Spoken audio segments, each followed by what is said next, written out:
foi meio repetitivo. Então, hoje, nós vamos estar dando sequência, analisando alguns textos que são utilizados para falar com relação a essa segurança, tá bom? Vamos abrir lá em Hebreus, capítulo 12. Hebreus, capítulo 12.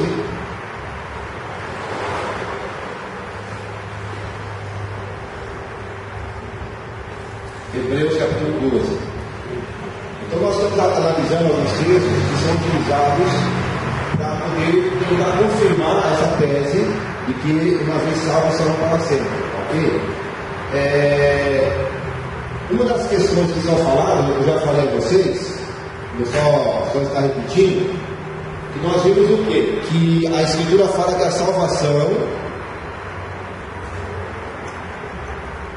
salvação em Cristo, ela é dada por meio do quê?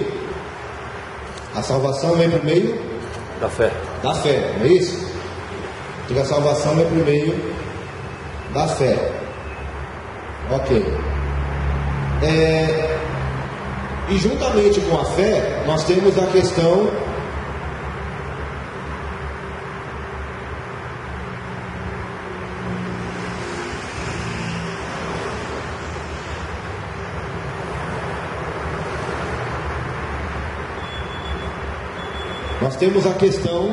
do arrependimento, ok? Então nós temos três situações aqui.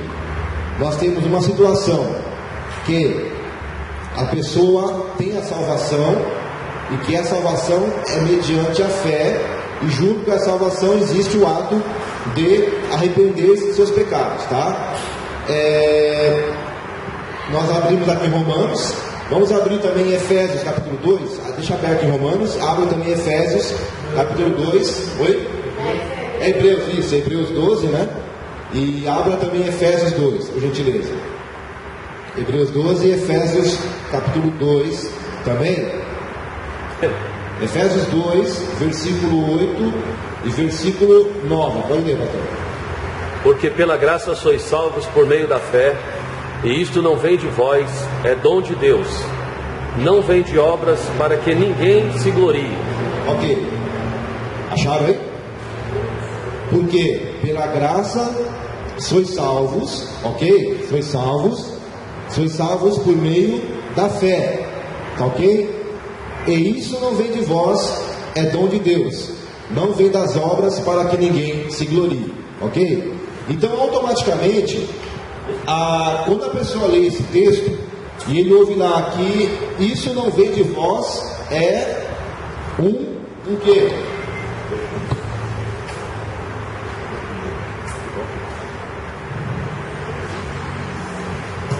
Isso não vem de vós, é dom de Deus, ok? Paz seja convosco, irmãos que estão chegando. Isso não vem de vós, é dom de Deus. Bem, como o próprio termo fala, é dom de quem? Deus. De Deus. Tá certo? O dom é de Deus. Ora, então a pessoa vai seguir o seguinte raciocínio, né? A salvação, ela é por meio da fé. Ora, esta fé, Hebreus está me dizendo que ela é um dom, e que esse dom, ele é um dom que vem da parte de Deus. Logo, como esse dom é um dom que vem da parte de Deus, essa fé eu posso produzi-la. Essa fé, ela depende da minha vontade, né? Então, se a pessoa entende que essa fé é um dom que é de Deus, automaticamente eu não tenho controle sobre esta fé. Então, se eu tenho fé, eu tenho porque Deus me deu. E se eu não tenho fé, eu não tenho também porque Deus não me deu. Logo, quem tem fé no Senhor é porque Deus deu, quem não tem é porque Deus não deu. Então, quem não tem fé, a culpa não seria dele, seria de Deus, porque Deus deu a ele fé. Essa é uma questão. Então, a pessoa ela cria esse raciocínio. Então, ela vai entender que a fé, ela é um dom de Deus, e que o arrependimento também é um dom de Deus, que ele acompanha a questão da fé. Mas o primeiro erro que nós observamos aí é justamente no próprio texto. Por quê? Se você voltar a ler o texto de Efésios, lê de novo aí, alguém, por gentileza. Pela graça sois salvos por meio da fé, isso não vem de vós, é dom de Deus. Ou seja, então ele fala, porque pela graça sois salvos por meio da fé. Então ele falou aí sobre alguns itens, né? Ele falou sobre graça,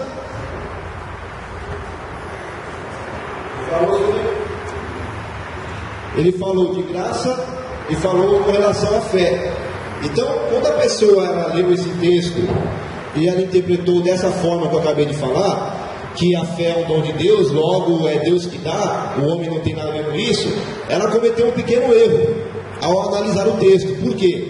Porque o texto, quando ele fala que pela graça sois salvos por meio da fé, e isso não vem de vós, é dom de Deus, isso que ele diz não é a fé.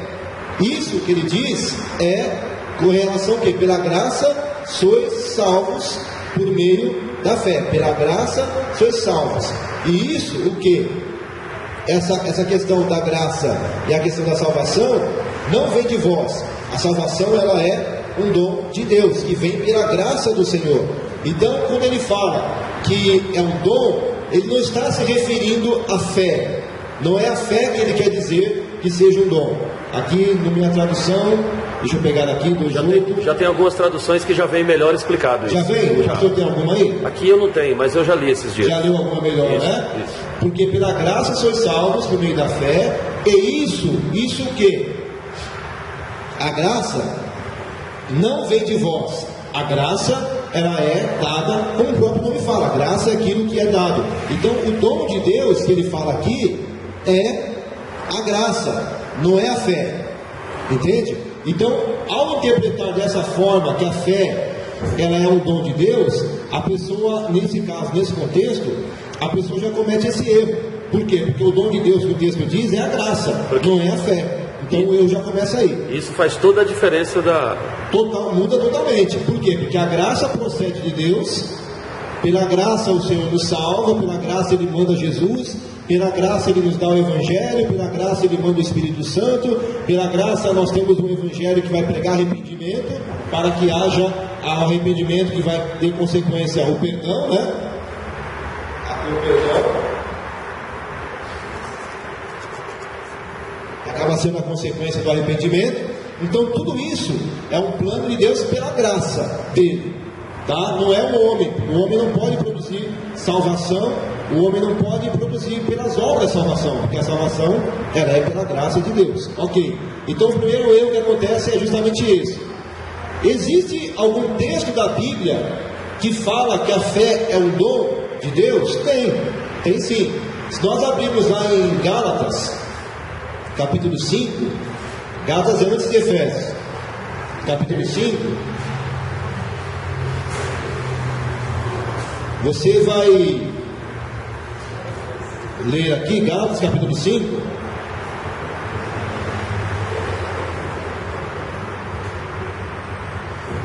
a partir do versículo, aqui Gálatas 5, do versículo 16 ao 21, ele vai falar sobre o que ele chama das obras da carne. Aí ele fala concupiscência, cobiça, ciúme, ira, discórdia, dissensão, facção, inveja, bebedice, assim vai.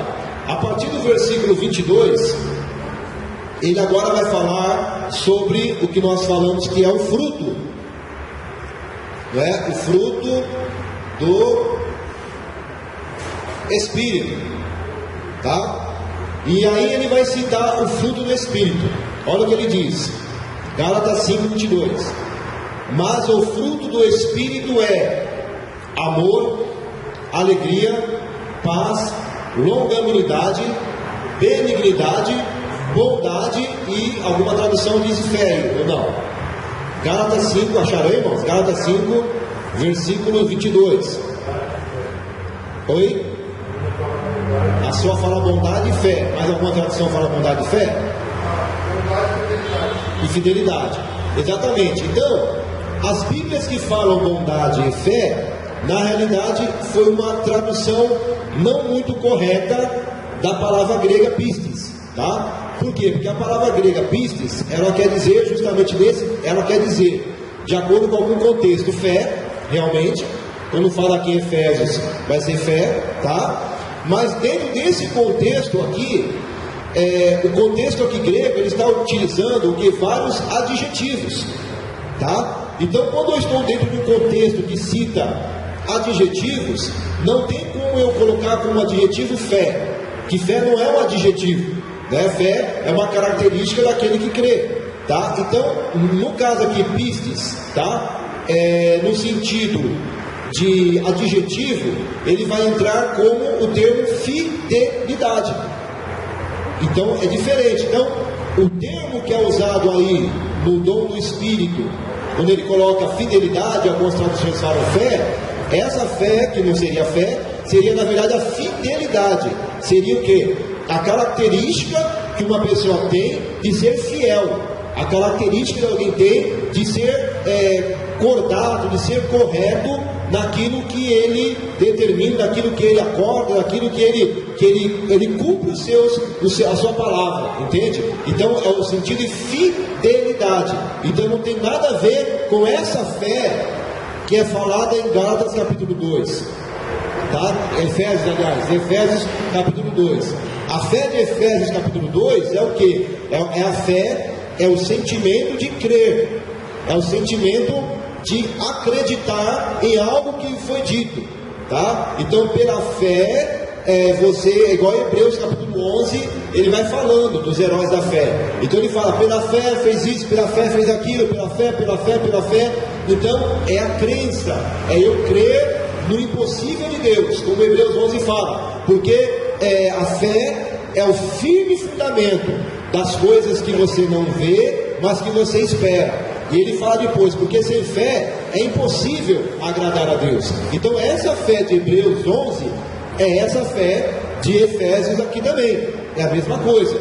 Mas em Gálatas não é fé, é no sentido de fidelidade, nos contratos, fidelidade naquilo que você fala, naquilo que você se propõe. É uma característica que é dada pelo Espírito Santo, assim como tem a mansidão, assim como tem o domínio próprio, assim como tem a temperança, tá? Então tudo isso são adjetivos que uma pessoa, qualidades que uma pessoa adquire pelo trabalhar do Espírito Santo na sua vida.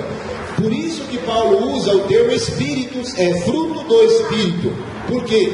O fruto é algo que ele inicia, tem o seu início verde, mas com o passar do tempo, o fruto acontece o que com ele? Ele amadurece, tá certo? Então, nem todo cristão, quando ele se converte, do dia para a noite, ele vai ser um exemplo de mansidão, um exemplo de temperança, um exemplo de domínio próprio. Não, mas quando ele se converte, o fruto, ele já vai dar início na sua vida. Com o passar da sua vida cristã, com o passar da experiência, esse fruto vai crescer, ele vai amadurecer na sua vida. Então, amadurecer esse fruto, essa pessoa vai ter uma característica de maturidade espiritual melhor. Qual o tempo que demora isso? O tempo é de cada um. A pessoa, ela pode amadurecer na vida espiritual tremendamente em 2, 3, 4 anos, e uma pessoa pode ficar 20 anos na igreja e continuar menino, não amadurecer nada e continuar do mesmo jeito, entendeu? Então é a velocidade do coração de cada um, é da entrega do coração, o desejo que cada um tem de crescer diante de Deus. Mas uma coisa é certa, tá? O Espírito Santo, ele é aquele que produz esse fruto em nossa vida. E esse fruto, então, de fidelidade, não tem nada a ver com essa fé aqui, tá? É totalmente diferente. Aquela fé de Efésios é um dom. Aquela é um dom. Por que é um dom? Porque é um trabalhar do Espírito Santo na minha vida. Ele vai trabalhar um fruto que o Espírito Santo vai trabalhando, vai me trazendo um crescimento, vai me conduzindo a cada dia a uma maturidade espiritual. Nesse aspecto, é um fruto? Sim, é um fruto. Mas esse fruto ele é desenvolvido por quem? Pelo Espírito Santo. Então é a graça de Deus. Agora, aqui não. Aqui nós estamos falando sobre uma questão de crença, tá? A mesma coisa você vai encontrar quando Paulo fala dos dons espirituais, né? Os irmãos lembram o texto que Paulo fala dos dons espirituais? Isso. Qual o texto de Coríntios? Você lembra? Quem lembrar vai ganhar o fruto do Espírito. Vocês lembram? Que Paulo fala sobre os dons espirituais que ele estabeleceu na igreja.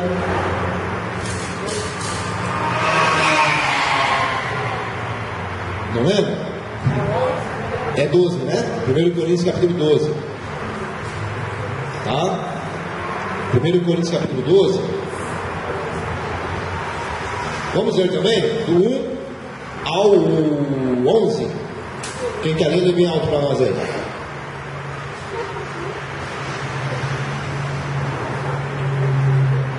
Demoraram muito. A respeito dos dons espirituais, não quero, irmãos, que sejais ignorantes. Sabeis que outrora, quando eres gentios, desejáveis conduzir-vos aos ídolos mudos, segundo eres guiado. Por isso, vos faço compreender que ninguém que fala pelo Espírito de Deus afirma: anátema a Jesus.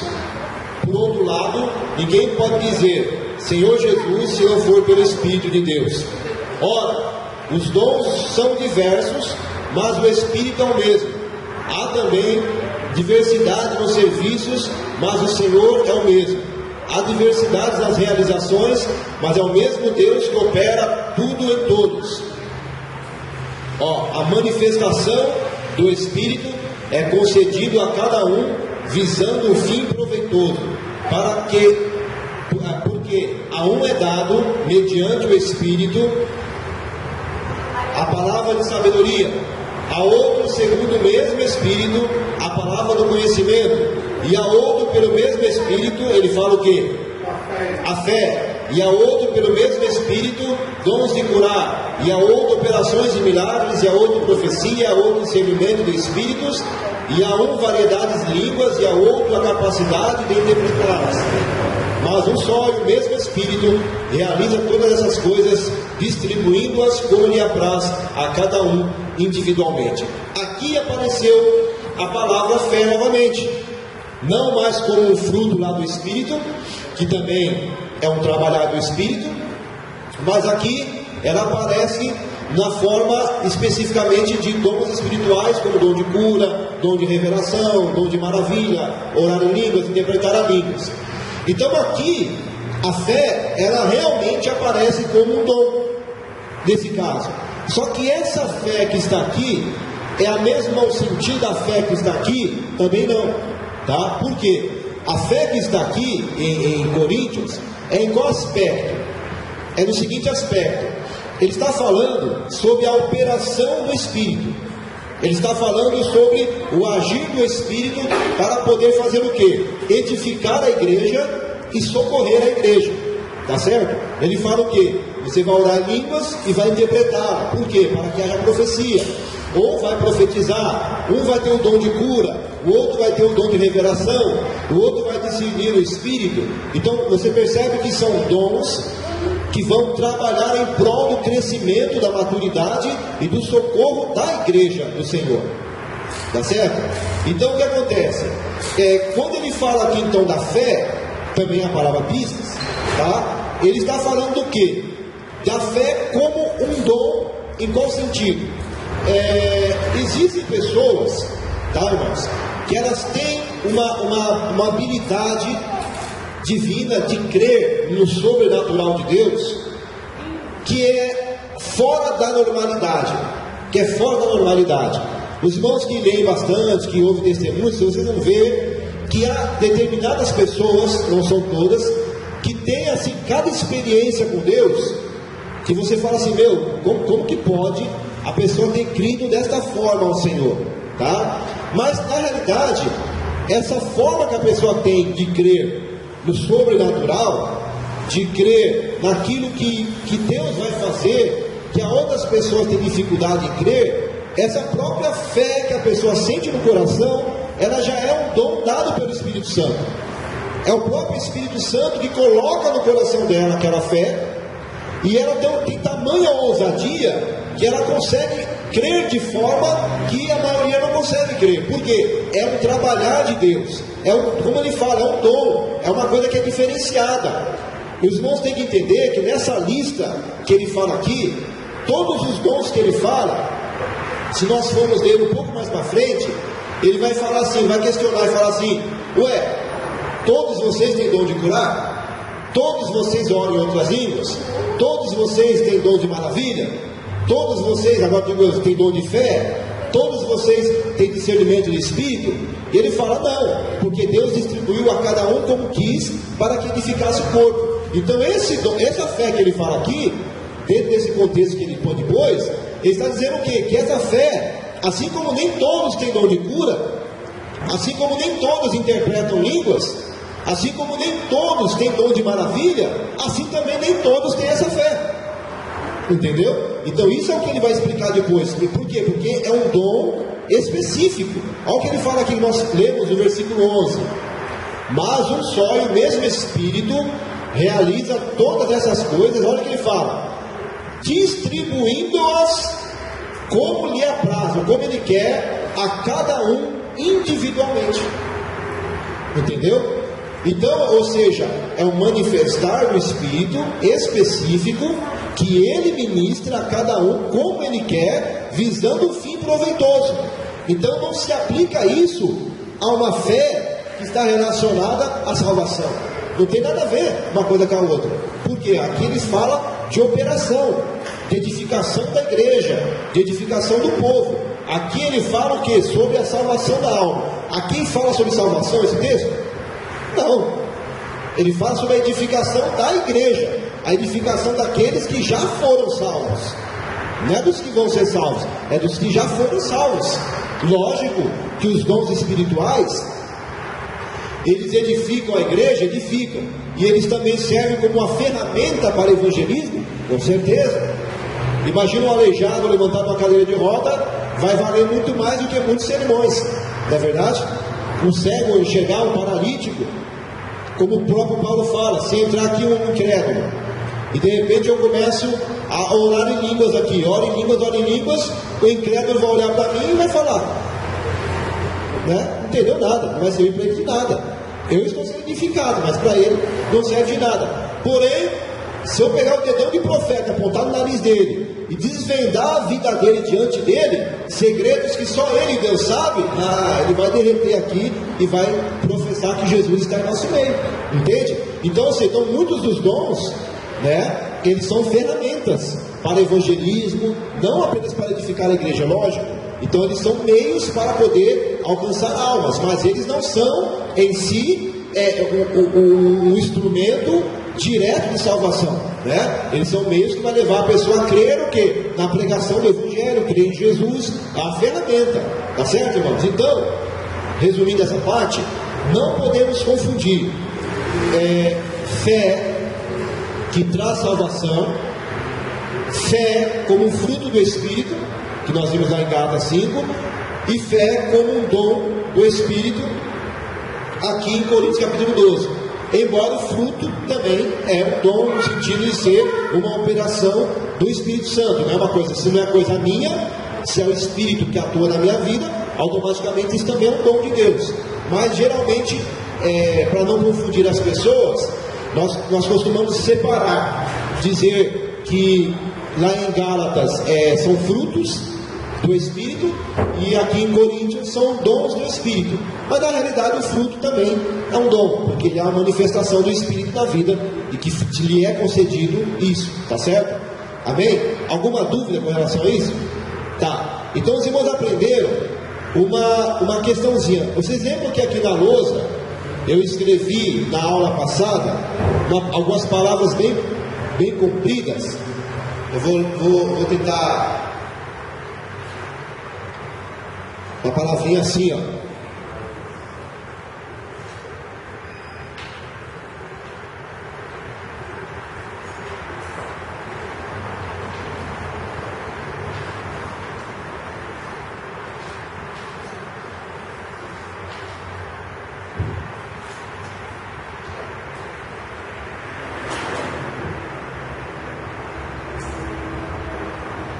Palavrinha pequena, né? Transferência ilegítima da totalidade? Lembra que você escreveu na aula passada? Isso que nós estamos mostrando aqui a vocês é isso aqui: a transferência ilegítima da totalidade. O que quer dizer? Cada palavra, a palavra, ela pode ser escrita da mesma forma. Olha só, fé, que tem que ser o produto de um coração que se volta a Deus. Fé como um dom do Espírito, usando Coríntios 12, e fé como fruto do Espírito, lá em Gálatas. Então, aqui é fé, lá é fé e lá é fé. Em todos os 3 textos, a palavra fé vai aparecer, a não ser com a tradução que já traduziu Gálatas como fidelidade. Então, nos 3 lugares, a palavra aparece como fé, fé, fé, fé. Só que cada contexto deu à palavra fé um significado diferente.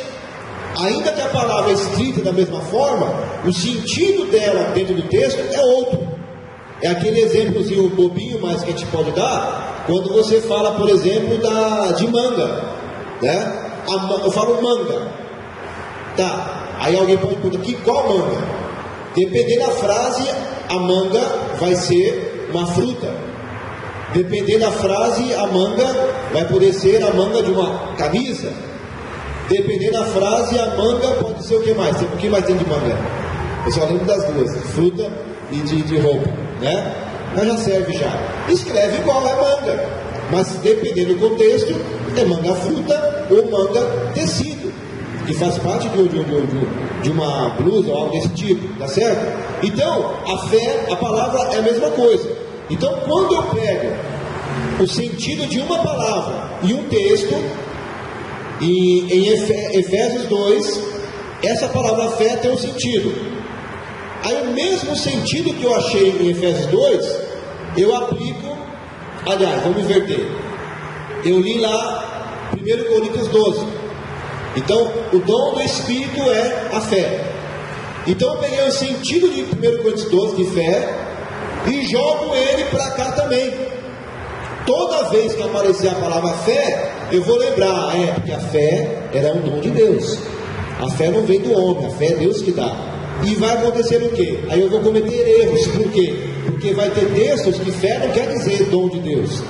Que fé quer dizer o quê? A capacidade e a habilidade como ele tem de crer naquilo que Deus falou para ele. Não tem nada a ver com o dom. É uma coisa que eu tenho que crer, eu tenho que aceitar. Então, quando uma pessoa tira o sentido de um texto e aplica o mesmo sentido em tudo quanto é texto, o nome que nós damos em exegese bíblica é isso aqui: transferência ilegítima da totalidade. Ou seja, ele transfere a totalidade da palavra em tudo quanto é texto que ele achar. E isso é ilegítimo, é errado. Por quê? Cada texto tem um... Quem faz isso é doido. Porque quando uma pessoa é comum, é normal, ela fala uma coisa e o que ela diz é tudo o que ela quer dizer.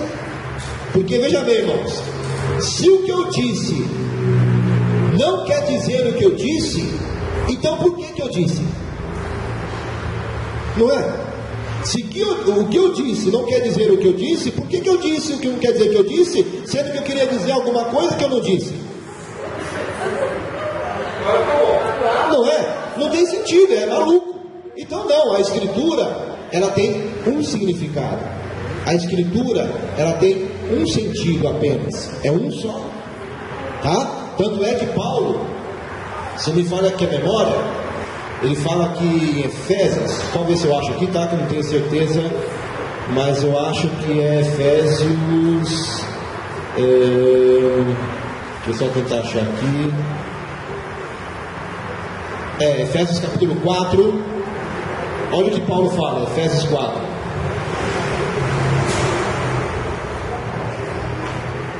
Efésios 4, acharam? Vou ler, tá? Presta bem atenção.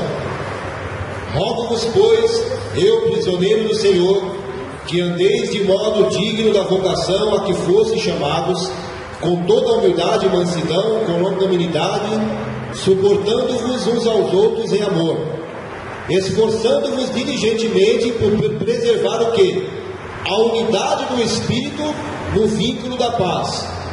Há somente o quê? Um corpo, um só Espírito, como também fosse chamado que há uma só esperança da vossa vocação. Há um só Senhor, uma só fé, um só batismo, um só Deus e Pai de todos, sobre todos, agindo por meio de todos e está em todos. Então, Paulo, ele está dizendo aqui o quê? Que há um só Deus, há uma só fé, há um só batismo, há um só conhecimento do Senhor. Tanto é que ele fala aqui também outro texto, ele fala sobre a questão: rogo-vos, irmãos, que faleis a mesma coisa, que ensineis a mesma coisa, que tenhais o mesmo pensamento. Então, essa é a preocupação da Escritura, em pregar a mesma coisa, dizer a mesma coisa, ensinar a mesma coisa. Mas como que a igreja vai ensinar a mesma coisa, falar a mesma coisa, pensar a mesma coisa, se a preocupação não é honrar o que está escrito na palavra, mas a preocupação maior é honrar o que a minha denominação ensina? Entende? Então o assembleano puxa a sardinha para o lado dele, o batista puxa a sardinha para o lado dele, o adventista puxa para o lado dele, o pentecostal de alguma forma puxa para o lado dele. Ou seja, cada um puxa a sardinha para o seu lado. E esquecem que a nossa briga não é contra denominações, a nossa briga é para que a verdade seja ensinada. Não me interessa se a minha denominação crê ou não crê naquilo. Se a Escritura é assim que fala, acabou. A Escritura é a autoridade, não é a minha denominação. Entende, irmãos? Então, só que as pessoas não têm isso em mente. As pessoas, elas ensinam, geralmente, para defender um ponto de vista da sua denominação. Se a Bíblia contradiz a denominação, ele vai ficar com quem? Com a Bíblia ou a denominação? Ele fica com a denominação e não com a Bíblia.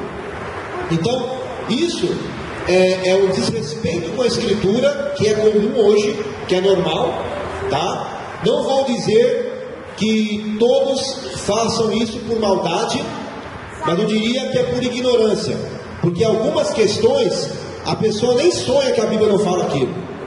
Algumas questões a pessoa nem teve a informação de que aquilo não é verdadeiro, ela pensa que é, porque ela nasceu ouvindo aquilo, ela cresceu ouvindo aquilo, e ela então acaba acreditando que é daquela forma. E isso em coisas pequenas, às vezes coisinha bem boba. Por exemplo, se eu perguntar aos irmãos aqui, como Davi matou Golias? Como que Davi matou Golias? Ele usou o quê? Usou? Como que Davi matou Golias? Olha, os irmãos, então, aí tá bom, vamos ter um time desse, né? Mas vamos dizer que a maioria vai dizer assim, com a pedra. Ele pegou a pedra, jogou em Golias, pegou aqui na fronte dele e tal, e Golias caiu, e assim Davi matou Golias com a pedra. E isso uma pessoa vai dizer por quê? Porque ela aprendeu isso na escola dominical. Tem uns desenhozinhos lá na escola dominical, na televisão, o desenhozinho também mostra assim, quando a Record lá coloca o filme, de repente vai colocar também assim, né? Não sei como assistir, mas é um exemplo. Então, ora, a pessoa desde a escola dominical, ela aprende que Davi matou Golias com uma pedra, ela ouve pregação disso, então ela vai entender que foi com a pedra, acabou, ponto passivo.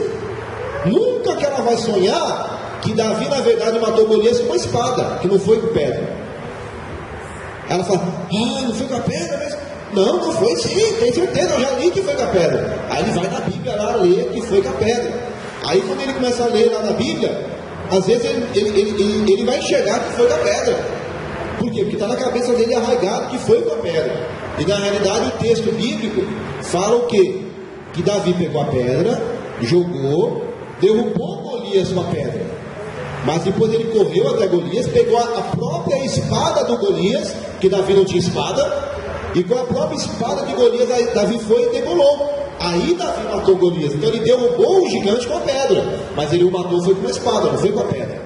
Quando Golias caiu, ele estava vivo ainda, né? Entende? Ou seja, uma coisa bobinha, uma coisa boba, muito simples, mas que muitas vezes as pessoas elas erram.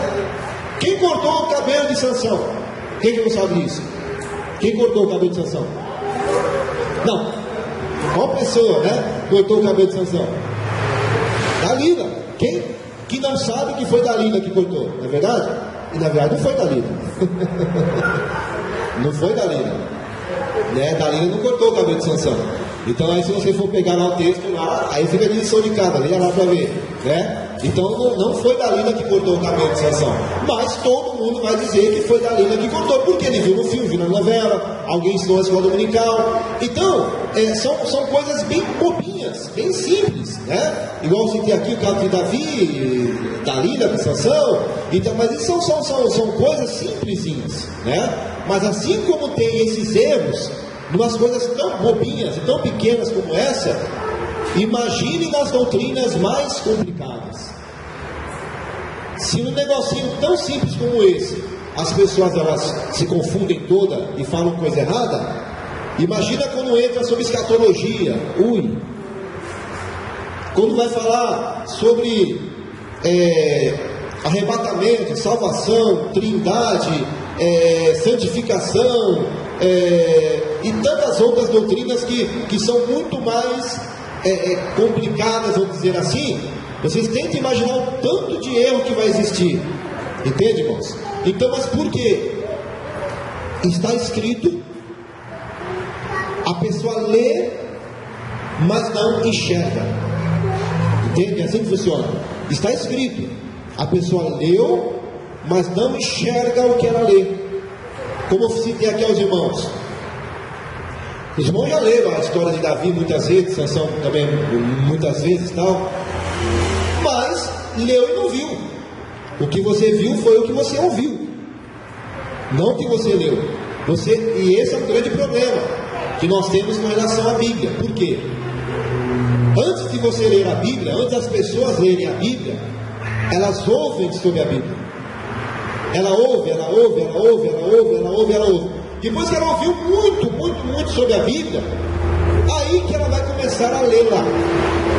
Só que aí quando ela começa a ler a Bíblia, o que vai acontecer? A cabeça dela já está cheia de ideias pré-concebidas. Aí quando ela lê o texto está escrito que Golias foi morto com a espada, mas ela não vai enxergar isso, ela vai ver que a espada é uma pedra. O texto não vai dizer que Dalila cortou o cabelo de Sansão, mas ela vai ver a Dalila com a tesoura, com a faca, cortando o cabelo do homem, sendo que não foi ela. E assim vai outros exemplos, tá certo? Por quê? Porque já está embutido na cabeça dela aquela informação errada. Com relação à Bíblia é a mesma coisa, com relação a isso é a mesma coisa. Então por isso nós temos que ter o cuidado, o zelo em analisar a Escritura com o coração e a mente limpa, procurando não defender o padrão de uma denominação, mas defender aquilo que a Escritura realmente fala e o que ela realmente nos ensina. Ok, irmãos? Um outro texto aqui que é utilizado, Filipenses, capítulo 1. Filipenses 1, versículo 6. Filipenses 1, 6.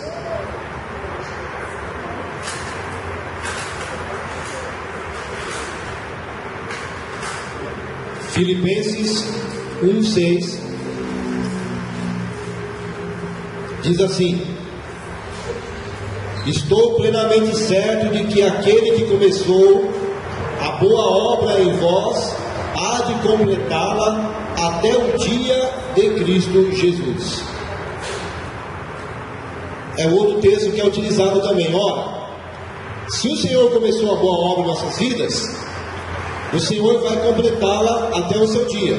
Então, se Deus vai completar a obra que Ele começou, alguém pode impedir Deus de agir? A pessoa vai responder: não pode.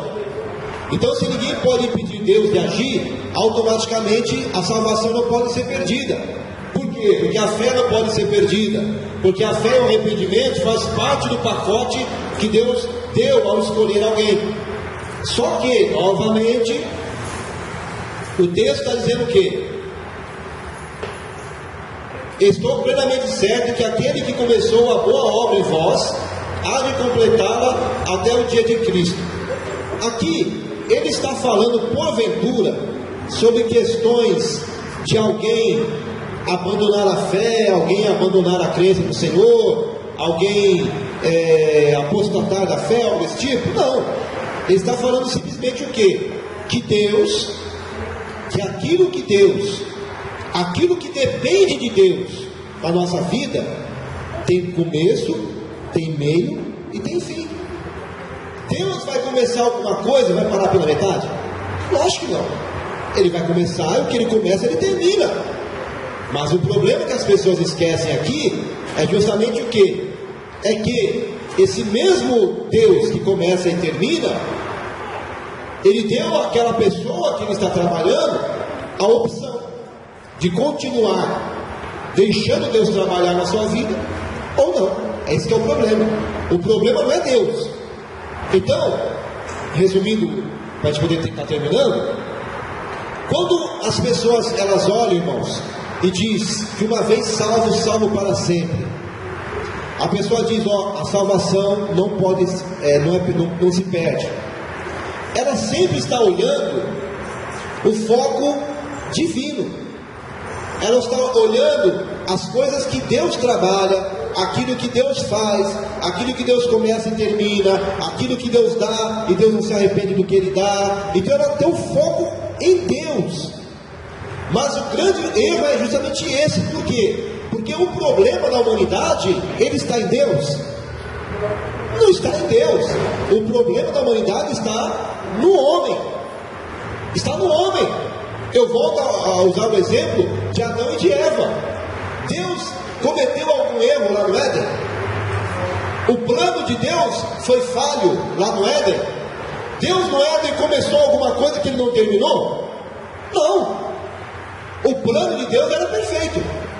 Adão, seguinte, você tem aqui a sua mulher, vocês têm um jardim maravilhoso, vão poder viver nesse jardim sossegado, tá?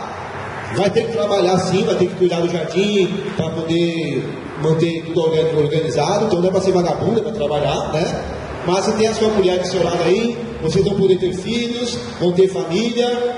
E é o seguinte, só que vocês têm que exercer a sua vontade de me servir. Eu dei para vocês um livre-arbítrio e vocês têm que utilizar esse livre-arbítrio. Então, para vocês poderem exercer a sua vontade de me servir, eu vou colocar lá no meio uma árvorezinha que vocês não podem comer, tá bom? Vocês têm aí 1 milhão de árvores que podem comer à vontade, mas de umazinha que está lá, não coma dela, ok? Mantenha-se longe dela e tudo vai ficar em paz e tal. Coma da árvore da vida, viva, seja imortal, viva em paz com sua família e domine a terra e seja feliz. Qual que é a falha nesse plano de Deus? Nenhuma. Tudo que ele fez ali foi perfeito. Ele começou e terminou o que ele fez ali. Mas só que aquele pequeno gesto que Deus fez de dar ao homem a opção de escolher, que também faz parte do plano perfeito de Deus, senão o homem seria um robozinho, e o homem então, por decisão própria, decidiu negligenciar aquelas bênçãos do Senhor e comer lá do fruto que não era para ser comido. A mulher foi, comeu, Adão viu o exemplo dela e seguiu o exemplo dela, e os irmãos conhecem aí o desenrolar da história, tá certo? Foi a falha no plano de Deus? Não. O plano de Deus foi perfeito para eles, mas só que eles tomaram a decisão errada. Então o problema foi Deus? Não, o problema foi o homem. Então quando a pessoa defende isso, ela está defendendo no sentido daquilo que Deus faz. Mas o problema, como eu disse, não é Deus, o problema é o homem. O homem que é pecador, o homem que é rebelde, o homem que é contradizente, o homem que é incrédulo, o homem que é teimoso, o homem que tem a rebeldia no seu coração. O problema é o homem, não é Deus. Então eu tenho que voltar o meu pensamento disso ao homem e não a Deus. Porque Deus, pelo seu amor, tem o seu plano perfeito. Deus, pelo seu amor, mandou o seu Filho para morrer por nós. Deus, pelo seu amor, tem graça, tem misericórdia. Deus, pelo seu amor, tem eleição, tem predestinação, tem chamamento, tem redenção, tem justificação, tem glorificação. Deus, o que Deus fez é perfeito. Agora, no meio disso, tem aqui a parte do homem, tem o lado do homem também. E aí é onde complica a situação, quando nós entramos no lado do homem, ok? Abra aí em Isaías capítulo 50, versículo 2. Isaías capítulo 50, versículo 2.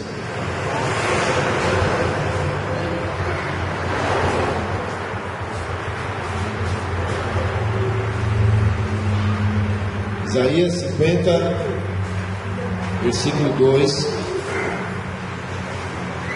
diz assim: por que razão, quando eu vim, ninguém apareceu?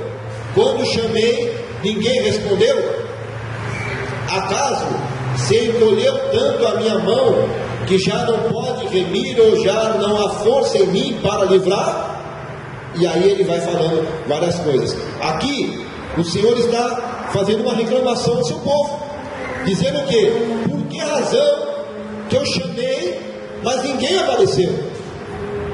Como que diz? Eu estendi a minha mão, mas ninguém quis pegar na minha mão. Aí eu falo, Deus deixou de chamar? Não. Deus deixou de estender a mão? Não. Mas cabia aquelas pessoas ouvirem, atenderem ou não o chamado de Deus. Isaías mesmo, capítulo 65, versículo 12.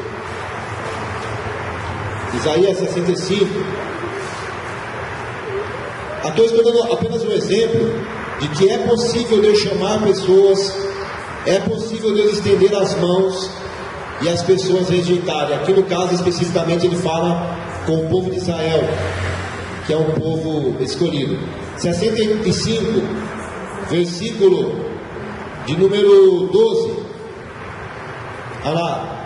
Também vos destinarei a espada, e a todos vós encurvareis a matança. Olha só o que ele fala: porquanto chamei e não respondestes, falei e não atendestes, mas fizeste o que é mal perante mim, e escolhestes aquilo em que eu não tinha prazer. Está falando do povo de Israel, o povo escolhido. Então dizendo que ele chamou e não responderam, falou, não atenderam, e escolheram fazer aquilo que era contra a vontade dele. O que é isso? É livre-arbítrio. Então quem prega isso aqui, que a salvação não se perde, ele esquece dessas coisas, que o ser humano tem a liberdade de escolha. Não é que Deus deixa de chamar, Deus chama, mas o homem escolhe se ele quer aquele chamamento de Deus ou não. Jeremias capítulo 7, versículo 13. Jeremias capítulo 7, versículo 13.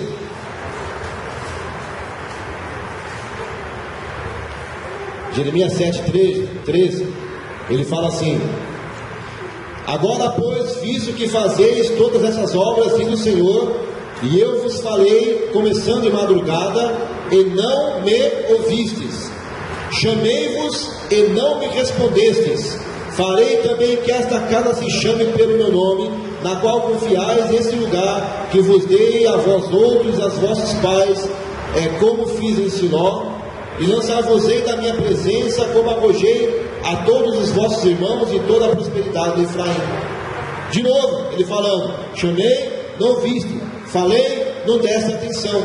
Então, nós vemos que isso é um padrão comum que acontecia. 2 Coríntios capítulo 4, para terminar, 2 Coríntios capítulo 4, do versículo 1 ao 4,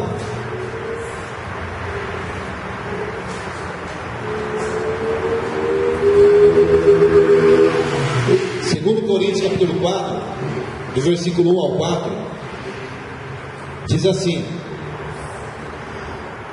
pelo que, tendo esse ministério, segundo a misericórdia que nos foi feita, não desfalecemos. Pelo contrário, rejeitamos todas as coisas que por vergonha se ocultam, não andando com estultícia ou astúcia, nem adulterando a palavra de Deus. Antes, nos recomendamos a consciência de todo homem na presença de Deus, pela manifestação da verdade. Mas se o nosso, olha só, irmãos, agora que ele fala: mas se o nosso evangelho ainda está encoberto, é para os que se perdem que está encoberto. Então olha o que ele fala: se o evangelho ainda está encoberto, se algumas pessoas ainda não ouviram falar do evangelho ou não receberam o evangelho, ele fala: é para os que se perdem que ele está encoberto. Então observe bem, alguém vai ler isso e vai dizer: está vendo? Então o evangelho está encoberto para aqueles que foram predestinados à condenação. Aquele que foi predestinado a ser salvo, o Evangelho não está encoberto para ele. Mas aquele que foi predestinado a ser condenado, então a esse o Evangelho está encoberto. Mas olha só aqui, Paulo agora vai explicar por que algumas pessoas não enxergam o Evangelho, por que algumas pessoas não se apercebem. Para quem prega que uma vez salvo é salvo para sempre, a pessoa não percebe o Evangelho porque Deus escolheu aquela pessoa para ser condenado. Lembra que nós falamos? E o outro percebeu porque Deus escolheu ele para ser salvo. Mas olha o que Paulo vai falar aqui, ó. Nos quais quem? As pessoas às quais o Evangelho permanece encoberto, o Deus desse século fez o que? Cegou o entendimento dos incrédulos, para que eles não resplandeça a luz do Evangelho de Cristo, o qual é a imagem de Deus. Então Paulo está dizendo aqui o que? Que aquelas pessoas pelas quais o Evangelho estava encoberto, não estava encoberto porque Deus escolheu um para ser salvo e escolheu o outro para ser condenado, mas estava encoberto porque o Deus desse século, que é Satanás, estava cegando o entendimento daquelas pessoas, para que eles não conseguissem ver o Evangelho de Jesus e crer no Evangelho. Então vocês vejam que é uma atuação maligna, é uma atuação satânica, não uma escolha de Deus. Você vai para salvo, você é condenado. Você é salvo, você é condenado. Você é salvo, você é condenado. Você é condenado, você é condenado. Você é condenado, você é salvo. Não, há uma atuação maligna para cegar as pessoas, para que as pessoas não enxerguem o Evangelho e assim sejam condenadas, tá certo, irmãos? Então nós vamos parar por aqui, já deu horário, faz tempo, e na aula que vem nós continuamos. Aí na aula que vem nós vamos ver alguns textos com relação, textos que falam sobre a possibilidade de alguém perder a fé, a possibilidade de alguém rejeitar a Jesus, a possibilidade da pessoa rejeitar o Espírito Santo, rejeitar a igreja, rejeitar tudo que é de Deus. Nós vamos ver vários textos que vão falar sobre essa questão, tá bom? Vamos orar então para terminar em nome do Senhor. Pai amado e bendito, em nome do Senhor Jesus, nós oramos, ó Pai Santo, e agradecemos por esse momento de meditação, de comunhão. Agora nos preparamos para cultuar o Teu nome, que o Senhor possa trazer nossos irmãos em paz e em segurança, e que possamos mais uma vez recebermos do Teu Espírito e do Teu poder.